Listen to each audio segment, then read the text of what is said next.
day 6 grappling work just for fun. Go do it on your driveway. So we're going to do a slow roll from flat to flat.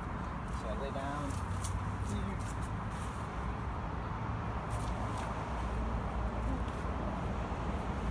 On the cement, better walk yourself slow.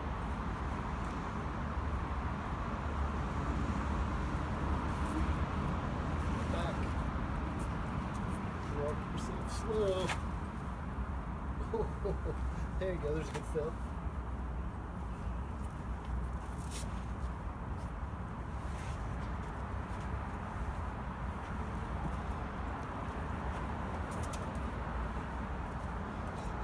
This is a particularly aggressive surface, but hopefully gets the point across that you can do this stuff on hardwood floor.